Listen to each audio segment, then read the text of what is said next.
So good evening to everyone, to the Null 404 believers, right? Thanks for joining tonight's session. I am Mr. Floppy McDoppy to my friends, also known as Mr. Floppy, but just a little bit about me. I work for CrowdStrike. For everybody that's here, most of y'all know that, but I do want to say as a quick disclaimer, none of the following information or opinions are a reflection of CrowdStrike. So just got to get that out of the way.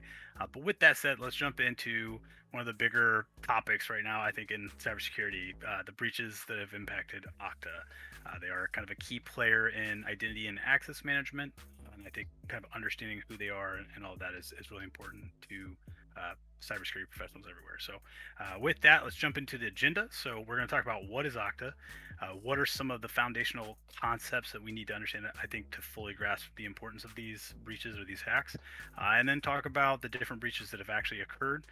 And then all throughout this, I'm going to kind of open it up conversationally to talk about why does it matter, why does it affect us as cybersecurity professionals. So, with that, let's jump into it.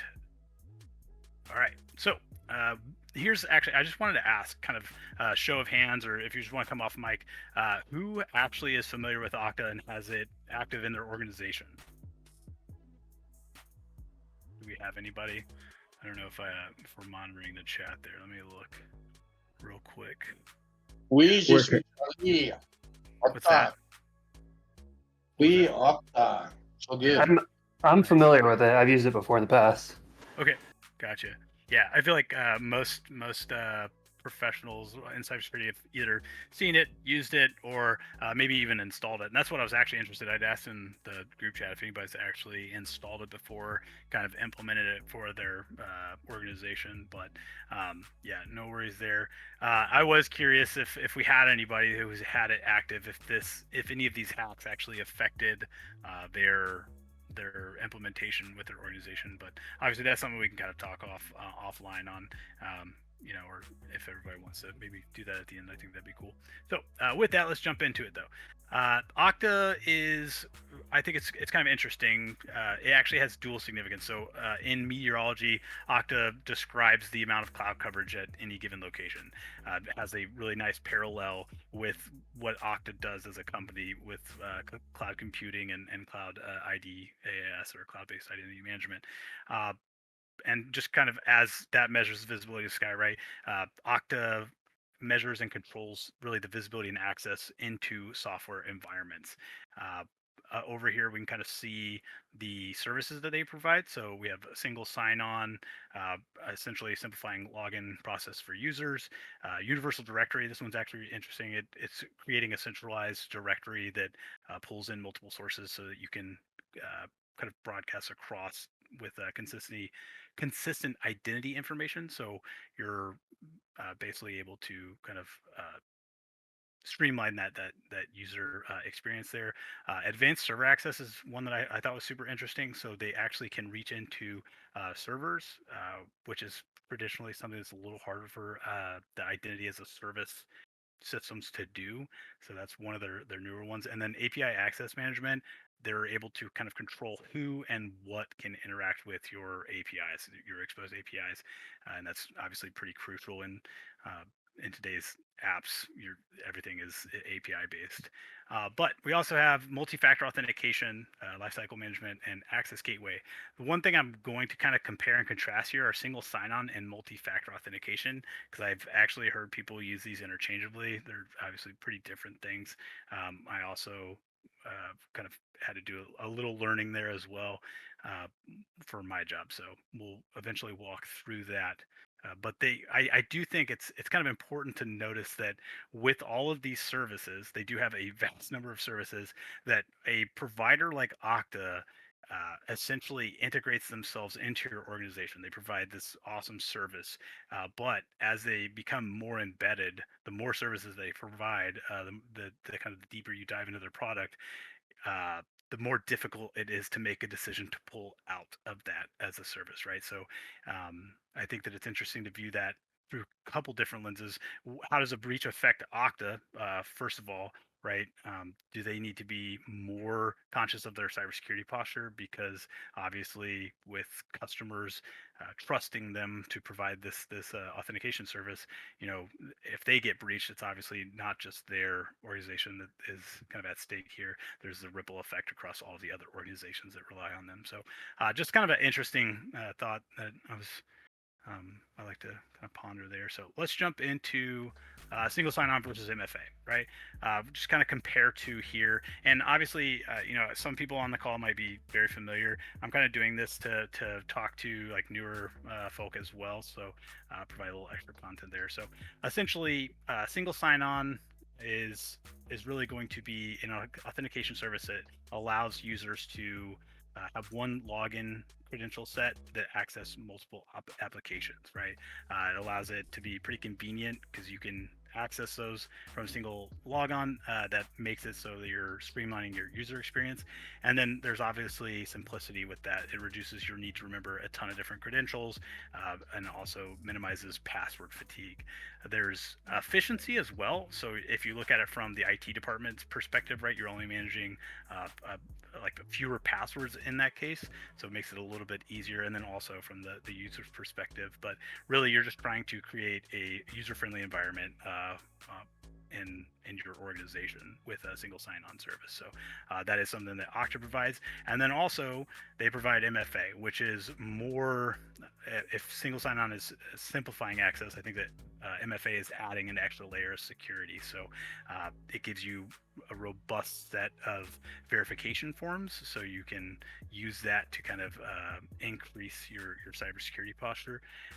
It does kind of combine what you have with those authentication methods, right? You have something something you have, and something you are. You can use that to kind of create that robust authentication method. I do want to ask, someone just asked if anybody else is struggling to hear me.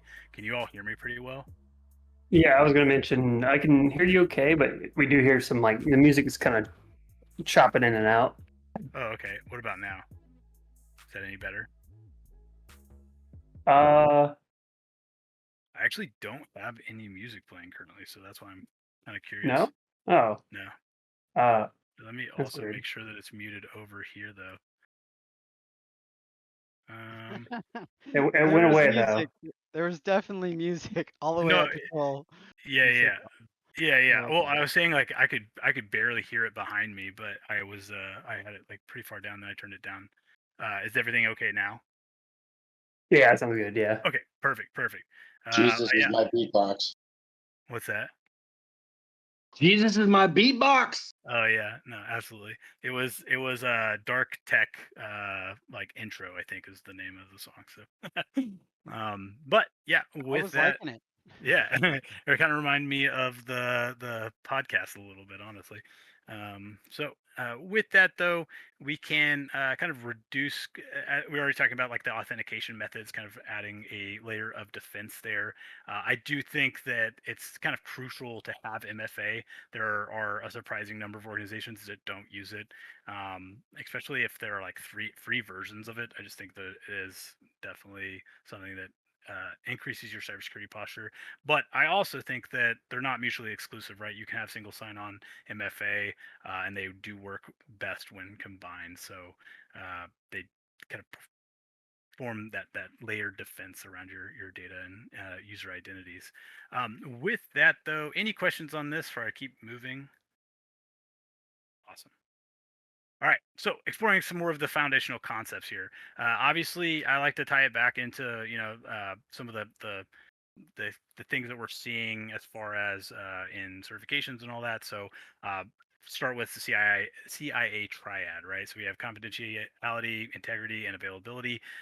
As we're like moving through the hacks, I think kind of keeping those in the back of our mind, understanding what identity as a service is really trying to affect is important. So with confidentiality, obviously ensuring sensitive information is accessed only by authorized individuals.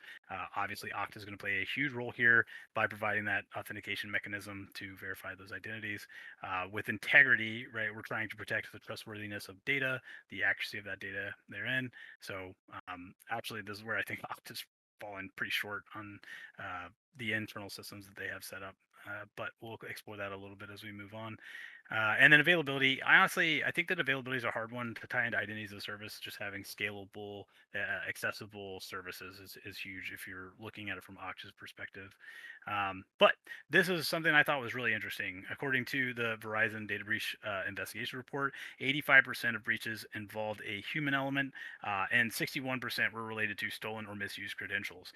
That the second one there actually varies very wildly based off where you see the statistic. I've seen upwards of 80% using stolen or misused credentials. So once again, in an effort to kind of open it up here, I was curious if the last time you had some like a cybersecurity incident, did it involve some type of human element? That was like kind of one of the first questions I wanted to ask here for your organizations. When hasn't it? Right. Yeah. No, absolutely. Yeah. And Which I I was. mean, like, Go can I ahead. say for me, like, not really. Like last big one was Log4j. Didn't require any human element. Well, this has been through the years. Okay. I had a hard time understanding that one. Oscar, sounded like you said no though. Um,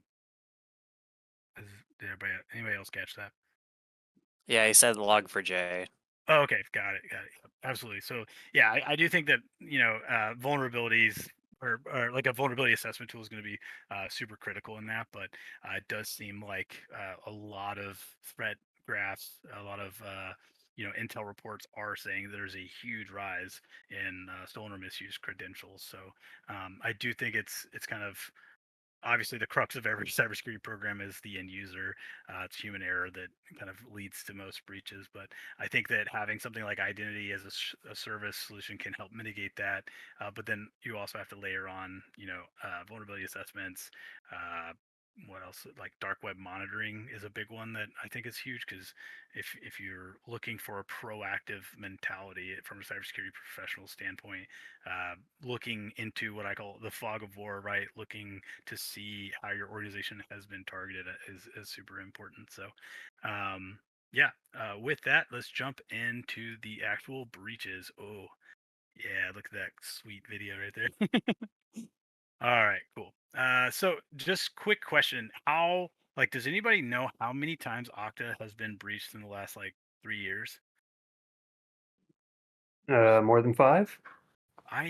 Yeah, I feel like I think it's 4. It's actually pretty difficult. So I do want to talk about the fact that I think their damage control has been top notch, because obviously they are still a cybersecurity leader, and it is honestly kind of difficult to find some of the information that we're seeing.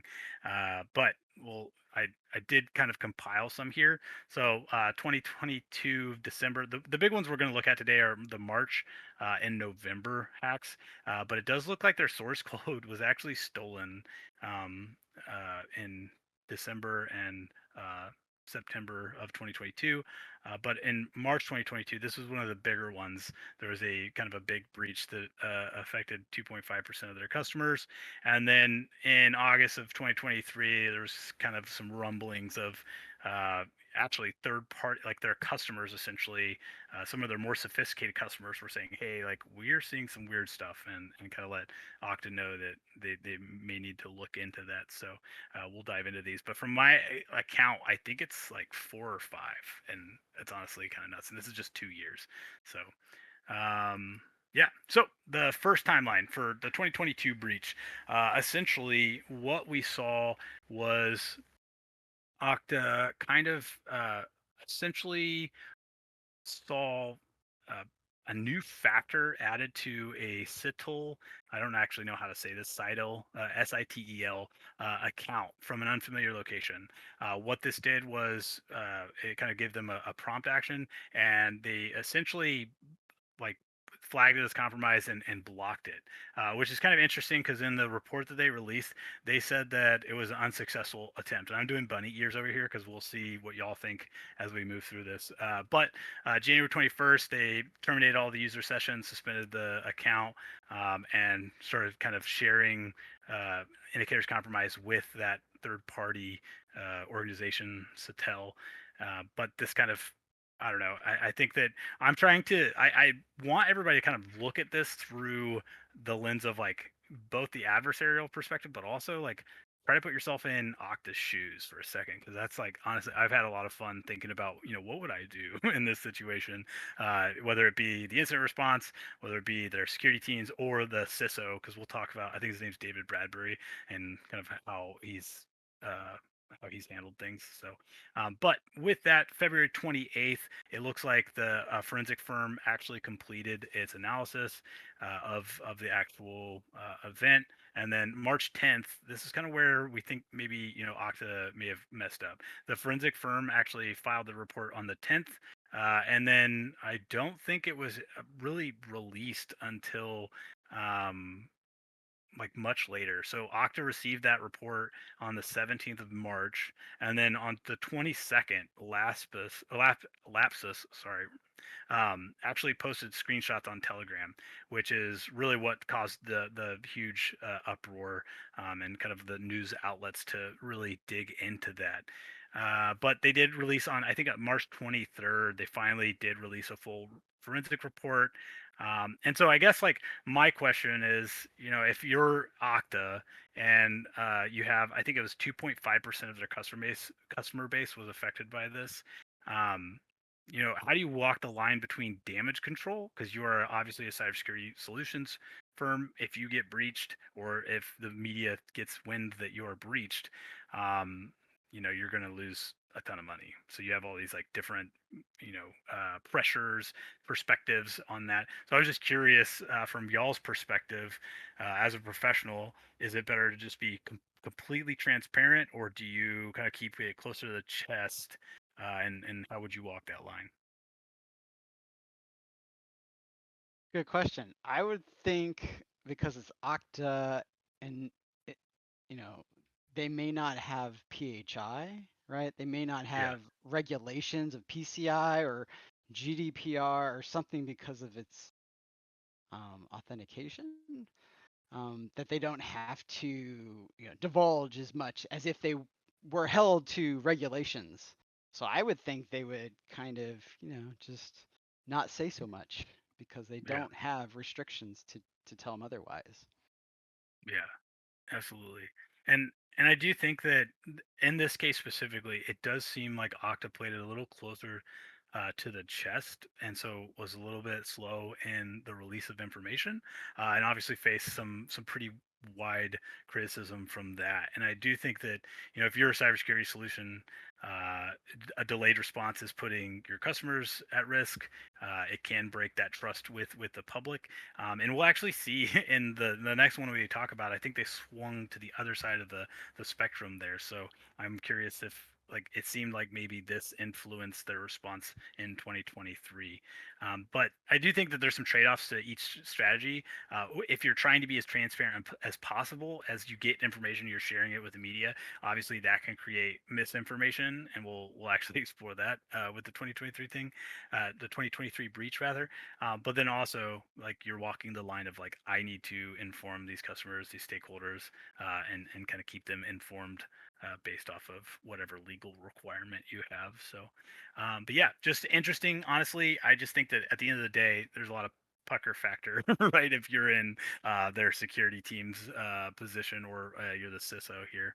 So, but yeah, and it's also important to note that this wasn't actually necessarily a breach um, of Okta, right? This was a Satel breach, but they were a third-party group that had access to some of Okta's systems. So it's kind of like I don't know, is that different from y'all's perspective? Is a like obviously third-party risk assessment is huge, but I was just curious in your eyes, does this constitute a breach of Okta, or do you think that it's not necessarily like they're not necessarily as at fault here.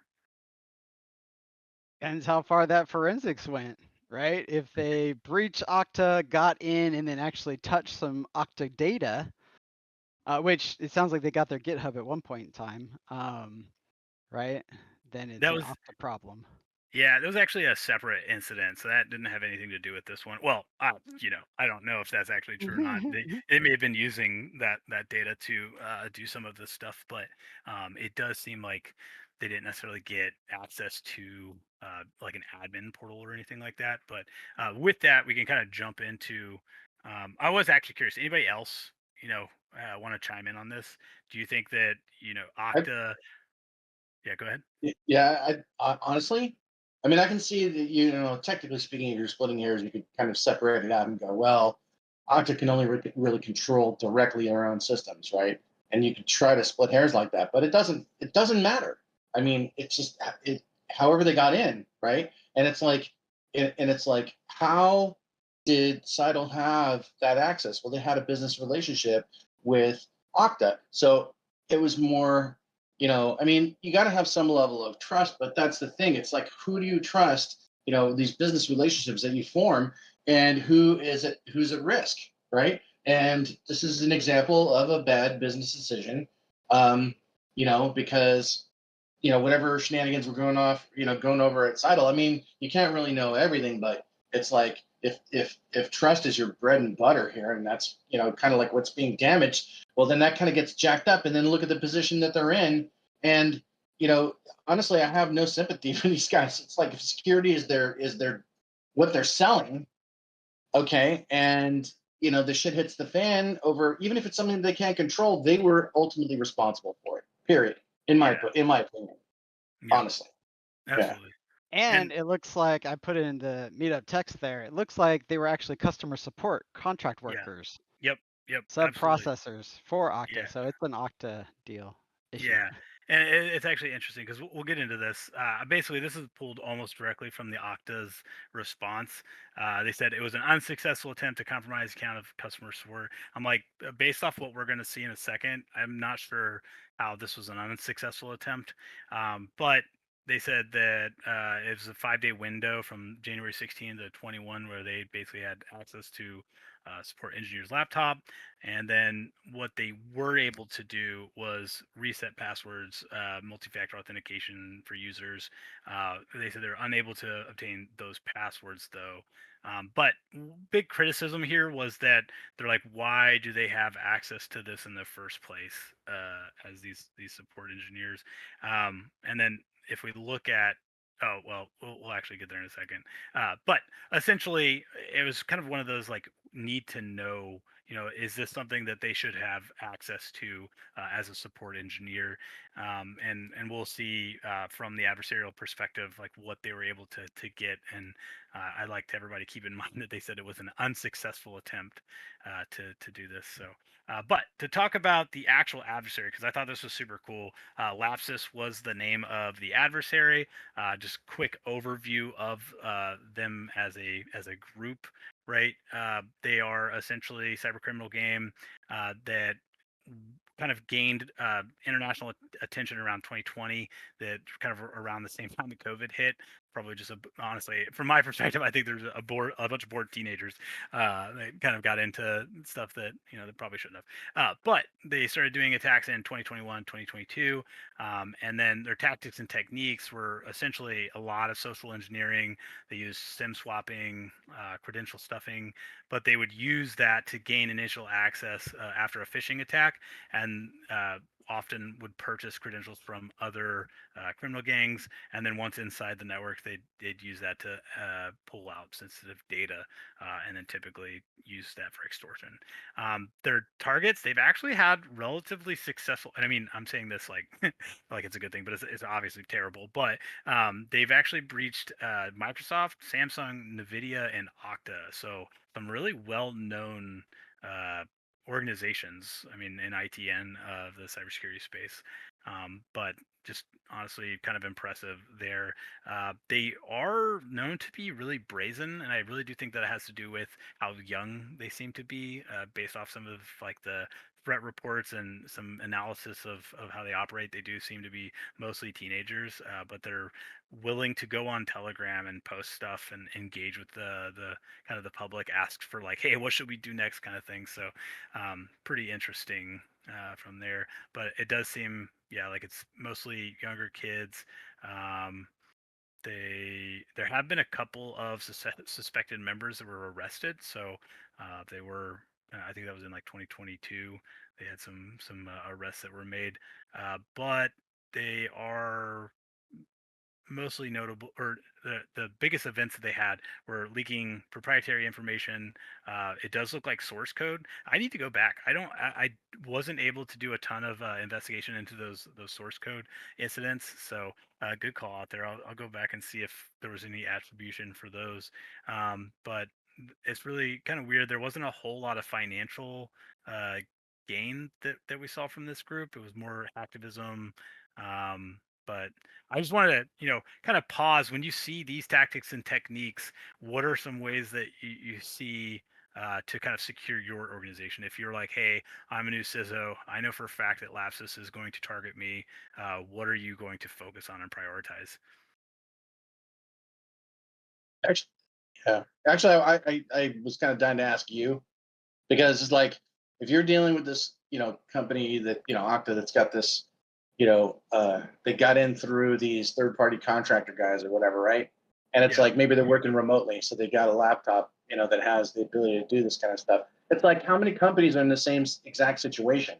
They outsource to India, they outsource to, God knows where, and it's like, that's more of a business decision. And it's like, what do you tell a company that's like, well, we don't want to do this again? Or maybe like a customer that's like seen this and they know that you've dealt with it, right? And like, what advice would you give them as a business, on a business decision level, to kind of like, hey, maybe we can't use super cheap ass labor out in the middle of God knows where. I don't know. Like, what do you do? Do you like? Do you guys advise companies and tell them what to do in this circumstance? Yeah, I mean, obviously, I think third-party risk assessments and what is it like, essentially service level agreements where you're like dictating, hey, your cybersecurity has to be up to snuff. But if you're a giant like company and you're outsourcing this stuff, I think you do owe it to your customers to do not only risk assessment but maybe audits, cybersecurity audits on those organizations. Um, Well, yeah, yeah, I'm just thinking, like, if look, let's say you hire these guys, right, and they have to have these tools to do their job, right? Okay, so they, let's say, have to. It's like, is the software literally living on their laptop, or is it that laptop has access over a VPN, like a corporate VPN? It's like, can the central organization do much to maybe, like, use their VPN software, clients, server, whatever software, to push out, some sort of policies or something like that might help mitigate that kind of stuff? Or is it literally some dude like distracted him in a coffee shop and like sat down at his laptop for like 3 seconds and plugged in a USB rubber ducky? yeah, it actually was. They were using, I think, RDP to access this Oh engineer's yeah. computer. Yeah, it was Okay. a remote access using RDP, but it was owned and managed by Satel. Um, but essentially, they're saying that they never were able to take over an account, but what they would have access to was Jira, Slack, Splunk, Ring Central, and support tickets through Salesforce, which is obviously enough to do a ton of damage. If you ask me, you're like Slack Well, alone. okay, so like, you got this Sitel company, right? And they got these workers, okay? And it's like, do the workers connect in to the Sitel network, or they just have a business relationship so that the end worker can connect directly into the Okta network? Because I'm just saying, it's like, depending on the circumstance, if they're connecting directly into the Okta network, right? Because they've got this contractor relationship, then you really do have a circumstance where Okta as a company could push out firewall policies and say, we deny all access, including, you know, uh, uh, what is it, remote desktop, whatever they were using to get into it, Yeah, RDP. close those ports Yeah, forcibly. yeah, absolutely. And that's the thing is that actually Okta responded by severing relationships with Sitel after the whole incident. So and then I do think that one of their big things was they really upped their third party risk assessment. So they were really going in and auditing that and trying to understand their cybersecurity postures a little bit better as well. But yeah, with that though, I do want to Really? show this is kind of what Lapsus released on Telegram. So a couple big things that I wanted to show here is that they did call out Okta for saying it was unsuccessful attempt. They said that they were like, hey, we were able to reset password and MFA of 95% of the clients. I don't know how true that is, but if you have Salesforce access, I'm not really sure what level of privileges they had there, but if they're actually able to provide that, you could definitely combine that with some type of phishing email and really do quite a bit of damage from my perspective there. But then the other one that I think is super interesting here was this IKEA stuff. So they said that the support engineers had access to 8.6 thousand Slack channels. And so they basically did a quick IKEA search and were able to find a ton of AWS access keys. That's what IKEA stands for.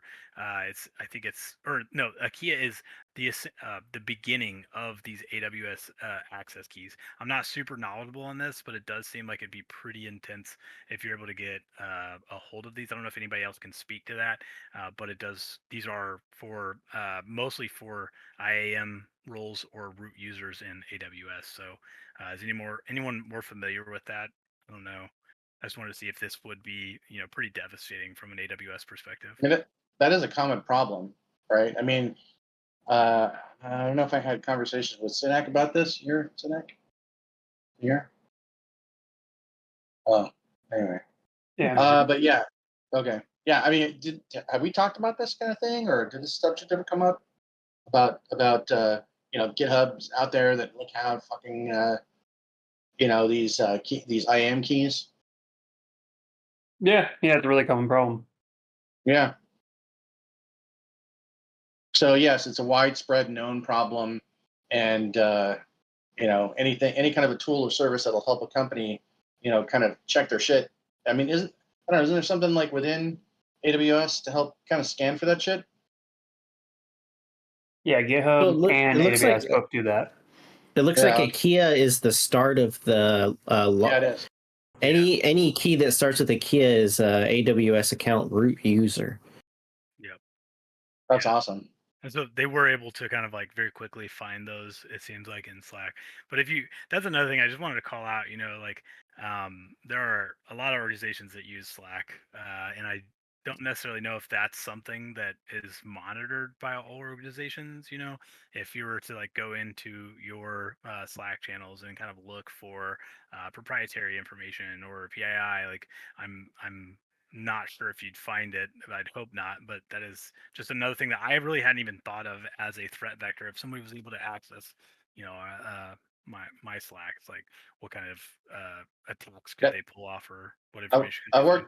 worked for plenty of companies where the security people, like the way that they set it up or what services they'll let you use, they're either kind of precluding it because they dictate what software you have on your system, and those chat clients or whatever are like the approved ones that only connect to corporate servers, and all the way that you could exfiltrate something or send it out. They're looking for like keywords or some sort of fingerprint that can identify shit like this live. Yeah. Yep. All right, awesome. Anyone else have any questions on this page? I just want to jump. Now we're getting into like the 2023. So this is kind of the result here. There's a lot of controversy from the media on how they handled this, because this really was a big part of why Okta even responded, I think, publicly.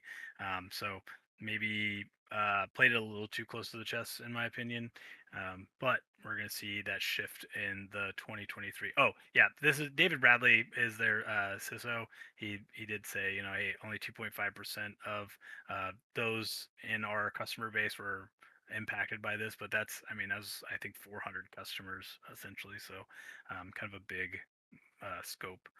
But when we get into the 2023 breach, we have kind of a September 28th is when everything kind of happened. So what happened was they were able to a Okta employee signed into their Chrome profile on a company managed laptop. But the bigger issue with that was that the laptop had access to a service account that was unsecured, that was also linked to Okta's support system, which allowed them to run a report that collected a ton of data. But from there, if we fast forward to October 20th, they acknowledged that there was a security incident within the customer support management system. And then on November 3rd, they actually were like, hey, after initial analysis, we have a brief, a kind of an overview of the breach, which they said originally, I think, was only going to affect like 1% of their 18,000 customers. But by November 29th, they were like, oh, no, wait, hang on. 99.6% of our customers are actually affected by this specific data breach. And so what happened was essentially, they were able to run this report. And if we put on our adversarial goggles for a second, like you're looking at this as an adversary, you're getting, and this also applies to the admin roles of your Okta organization, like your Okta organization's admin roles were also pulled for this. So that's one of the user types that they were able to view here. And so the person that is managing your Okta account is going to be specifically one of these returns here. So get a company name, user type, address, when your password was last changed, the role name, and then big ones, phone, mobile, your username and email. I think that if I was an adversary, that I would immediately turn around and do some spear phishing with this, creating a pretty elaborate. You could obviously, you can provide almost like an authentication by saying like, hey, your this is customer support. We need you to log into this portal to change your password. The last time it was changed, you send it out like a week early, ahead of Okta's scheduled, password changes, and it's like you can just get ahead of that and really make a very authentic phishing attempt. And so this was kind of devastating from my perspective. I was just like, this is insane that they were able to pull all this information for literally, I think, 99% of their customer base. So just kind of a pause here. What do you all think? Am I off base, or like do you think this is absolutely like incredible? You're just like, Oh yeah. man, yeah, I think that if I were the subject of a phishing attempt and they knew, my role name, the kind of like they had all of this ready to go to really clear themselves as a trusted individual, I would absolutely buy into it and most likely be a victim of this. Like I will say that I'm pretty paranoid, so I think it'd have to be pretty good. But with all of this information, I think it'd be pretty hard to properly vet this. So Yeah, okay, but let's say what you're saying. Yeah, obviously, I buy into this. Probably most people buy into this, right? But the thing is like, okay, so they use it as like some sort of phishing attempt. That's only as successful of an attack as like your adversary, or the person you're trying to trick, right? You're trying to con. This is Okta. yeah, How did this work on these people? How is it that the whole company isn't fully trained to not trust? Don't click on that link. Double check the person you're talking to. Like literally everybody. yeah, I mean, you can only train people so much, right? It's whether they take it seriously or not. yeah, Yeah, well, So that's and less of technology. Yeah. and even I've noticed it even comes down to the age of your employees, right? Where like your younger employees might be more in tune with what to look for or care about it, whereas older employees are more susceptible to phishing attacks and things like that. So, or at least in my experience from what I've seen. So, it's easy to say that they should have training, and companies throw training down your throat all the time. But whether you take it seriously or not is the main key. Whether you're going to get phished or not. Yeah, but I mean, wouldn't that be like also you have your security guys for your own company, and maybe you try phishing your own employees, and see if you get a hit, and if you do, back to training again, and you get another hit, back to training again, and it's like ad nauseum. And if you get 3 strikes, man, sorry, buddy, you're out, because if this came to light and somebody took advantage of it, shit. For how much money? I mean, I'm curious. Maybe at the end like how much money did like this cost them actually? I think something at like close to $2 billion, if I'm not Yeah, mistaken. that's a in $2 shares. billion f up. Yeah, it was pretty gnarly, and that was just, I mean, based off their like stocks and all that. There's a huge crash after this one. Training is cheap, man. Yeah, but they've like honestly rebound pretty successfully, if I'm not mistaken. If you look at their stocks, like it was a pretty big dip, but then I mean, didn't really. So I do want to preface that this is all result of an employee signing into their Google Chrome profile on a managed computer. And so I just like I will say I put this together in like 3 days, y'all. So I'm still trying to get more information, and I may be able to share it later because we're getting close to the end of what I have for the day. But I really don't necessarily, as an end user, I wouldn't see the problem with me signing into my Chrome profile on a computer, right? And I think that's like, is that something that you even cover in training? Like, is that something, is like, do you tell them specifically don't sign into your browser profiles? Because that's actually the access point that the adversary used was like through Yeah, that. okay, but they said it was a thin client, right? I don't know what the details are aside from That was the right? 2022 one. That was the Oh, 2022 one. Yeah. This okay. was a compromise of a company managed laptop, where essentially what happened was the employee signed into their Chrome profile on the browser, and then the big problem was that in that browser the information for a service account was linked, and it was unsecured. So essentially they were able to use that service account to gain access to the support system, which let them run the support report. I'm just interested in what vulnerability would allow them to, you know, gain that type of access on an Okta laptop. I don't really understand exactly. I don't know if maybe they were able to pull passwords and an IP or something, from for that service account. But I'm also not super well versed into. I know what service accounts are. They're like typically they're just like accounts that are doing kind of like background automated um, services, and like they don't have as much oversight typically. But I was curious if anyone has a little more information there or experience on like what that would look like as far as how they're using your organizations. Yeah, it looks like Oscar posted something in the meetup text is something that I would see people use for like, if there's a Windows device and it's massively managed through like SCCM or Intune or whatever, then they just drop a group policy on it saying, no, nobody's allowed to sign in, and just kind of cut it off, right? That defense and layer type thing is just put that layer of defense in. Yeah. I will say there was another interesting one that was brought up where basically people were kind of like they were concerned that Okta used this employee as a scapegoat. It's like, hey, is it Okta's responsibility to lock that down, or is it the employee's fault for signing in?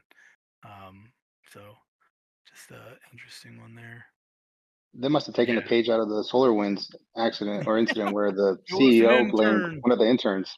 Yeah, it was an intern, right? Yeah, no. Absolutely.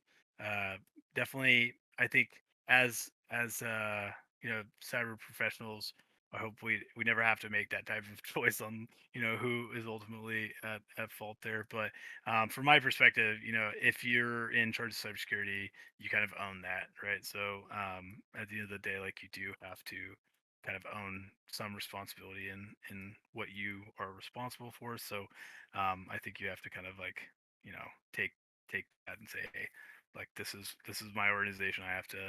Um, I have to manage that risk. So Well, Yeah, the kind of great yeah, go to ahead. that point, sorry, to that point, security by design, right? You want to design the security into whatever so that the end user as much as possible doesn't have to think about it. Like my mom or my grandma doesn't have to think about, oh my gosh, if I do this or I do that, is something going to hack me? It's like, well, we designed it to be secure. That's obviously really hard to do. But yeah, where we can as professionals, try to like help our users by securing things Yeah. ahead of time. Yeah. Well, I mean, but the thing is like, you get people walking into, some building, and you want to kind of surf along with that, and people are friendly, and they don't look for your badge, and they just let hey, what's up, man, and the guy just lets you in, right? It's like, how many different levels of social interaction can you take advantage of, right? It's like you talk about making it secure. Well, that's all well and fine, but if your grandma's using it, and she's just like 1 year from retirement, and she's a nice, friendly lady, and all it takes is a little distraction and somebody with a little USB rubber ducky with 10 seconds for some script to run, and good luck. Yeah. Yep. I will say one other thing I was kind of keeping in the back of my head is like how rapid Okta has grown. We talk about cybersecurity as like as you design it, right? But if you are a cybersecurity team, you're going through acquisitions, you're going through third party, outsourcing. It's like how hard would it be to actually secure all these different threat vectors? It's pretty intense. So it almost feels like you have to look at how do I isolate specific like business critical infrastructure, or how do I create like privilege sets that like should these people have access to this, and so I just it's interesting. I think it is difficult to be like, hey, Okta, you should have this, like, you're an industry leader, and point fingers at them, but they're a relatively new company, right? Like I think they were started in 2009, so I mean, I guess for a tech company that's pretty old. But I do think that they've gotten popular more recently. So I would be interested in something that I could probably follow up on, is like how much growth have they seen in the last 2 or 3 years. But yeah, all that to say, that's that they kind of faced backlash because in the first one we saw they played it pretty close to the chest. In this one, they're like, oh, only 1% of our customers are affected by this, and then like turned around like a month later, like actually 99% of our customers, 18,000 customers, and I mean, they have, if you go and look, they have some big customers. Like you've got some of the other big hitters in the industry, 1Password, Cloudflare, OpenAI. I mean, those are huge, and so they were affected by this. But also, it's funny because I think that if you do some digging, some of the cybersecurity companies that they're associated with actually released before Okta did that, like, hey, we told Okta that they'd been breached again. Like it was pretty funny. The language that they used was pretty damning, honestly. But yeah, all that to say, So yeah. definitely a swing in philosophy as far as how they handled this specific incident. So So let me ask you a question real quick, because I've never set up Okta before. So is it that it is security as a service in that Okta runs the servers, and then said client company basically has their servers reach out over a VPN to Okta servers that Okta runs, or is it that a customer that wants to use Okta servers set up their own Okta server but using Okta software? yeah, I will say, I Which is it actually too? I didn't get as into the technical side of like how to set up Okta. Yeah, it's a service. They have the servers. Yeah, Okay, because that, to me, that calls into question. I mean, think about, it's like security versus convenience, right? It's how many different things that are out there, like blah blah blah, as a service, this is whatever, as a service. Okay, security as a service. That doesn't chill anybody to the bone. Just with the words leaving, hitting your ear from somebody else's lips. It's like, really, can like that? I mean, how much outsourcing can you really get? Can you really do with something this sensitive, right? I mean, yeah, why does Okta even exist? yeah, Because look at what happens, right? It's like it's not just one company putting all their eggs in one basket. It's all the companies that use this, and it's so widespread. And on top of that, you said yourself that they're relatively new, and they're having this level of breach. Like, dude, this is like a death knell. in my opinion. What's crazy if you look at if you look at their stocks, they have I think mostly recovered from that. I'm looking at the historical That's data really real quick. common for most hacks. Most companies actually profit after being hacked, like Yeah. pretty quickly, which is pretty But, sad. I'd hope that as everyone here as a cybersecurity professional, if you see something like this, it's like I feel like well, I mean to be fair, I like I've been trying to look at this like, is this damning or is this is Okta trying to take the necessary steps to help their customers? It does seem like they are, but it's like you know like one of those like okay we kind of have to because we were breached. So I don't know. How much security can you have if convenience is king? Yeah. Yeah, no, absolutely. There is obviously that huge trade off, but with that though, just wanted to open it up for any more questions. This is all I had today. I do apologize. I wanted to go way more in depth, but there was like it's unfortunate with the amount of stuff that they've been dealing with. There were just a ton of articles to sift through.